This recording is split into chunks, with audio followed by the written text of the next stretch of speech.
These videos are going to be a little chopped up. Um, I was kind of making one long one, but it didn't end up working out. So I'm just going to chop it into a bunch of smaller ones.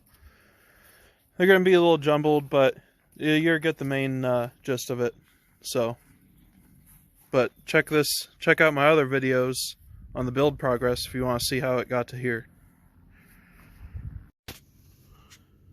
Alrighty, so I'm having a couple problems here today. So I'm going to take the dash apart and the steering wheel. I'm going to replace the headlight switch here and the turn signal switch lever. Going to grab in here, kind of just gently pull out this whole trim piece. It'll come out pretty easy.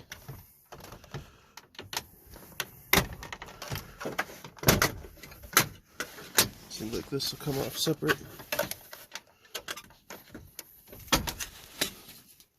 Gently pull.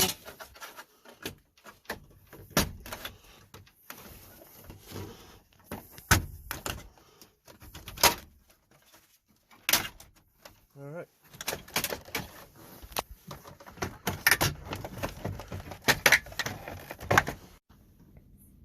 So contrary to other videos I've seen, I'm just going to leave this in park. So I'm going to leave that in park. It seems like it's the easiest way. I'm going to have to disconnect this switch here. Lights. And then this switch that I'm replacing, going to have to reach in there. Looks like a little tab.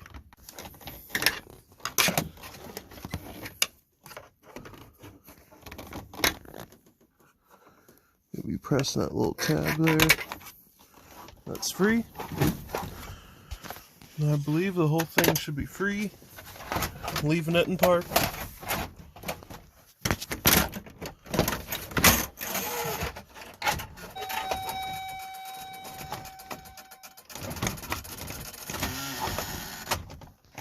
Alright, let me get two hands on this. It is free now, but I'm going to need both hands to take it out properly.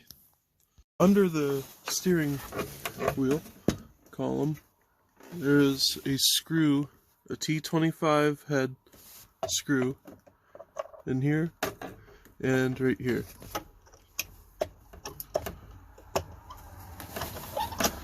This one's a little bit of a pain.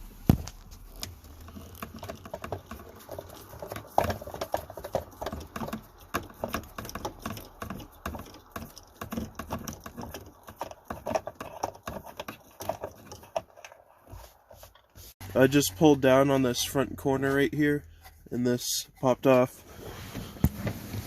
And now that can be taken out. Careful to not mess up the hooks in the back on both sides.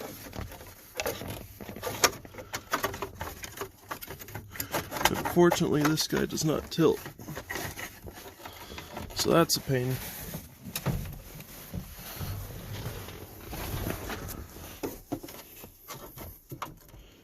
Get that off. Okay.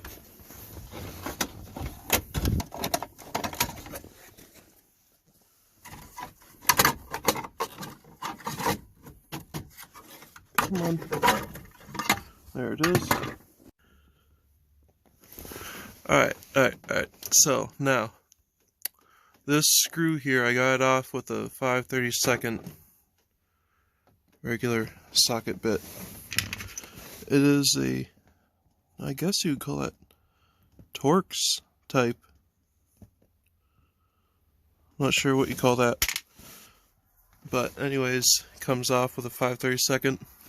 There's one right there. And the other one is all the way up here, kind of by the lock cylinder, all the way at the top. So we took those two out. Now, kind of gotta press this around. Whoops, weren't seeing anything there. So now you gotta press this around, get this out from behind there carefully. So you can kind of pry it up. Alright, in order to remove the lock cylinder, what you need to do to remove these plastic pieces, I took a cheapo 90-degree pick there, and there's a hole. Make sure your battery's disconnected, by the way. And there's a hole. Come on, focus. It's too dark in there. Focus, please.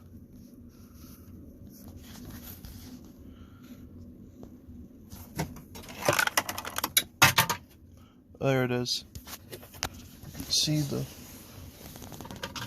hole there? Where am I at?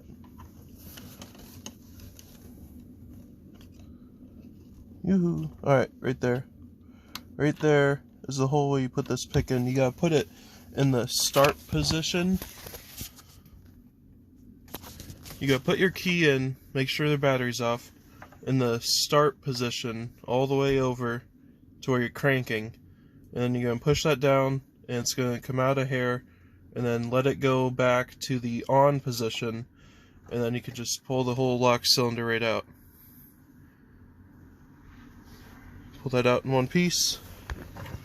Set that aside. Now you can take that piece off, no problem. There is 2 screws I found after a lot of searching right here in these slots behind the steering wheel. It takes a T20 Torx. So you gotta turn the wheel one way, and now you gotta muscle it the other way. So you can just be able to get a screwdriver in there.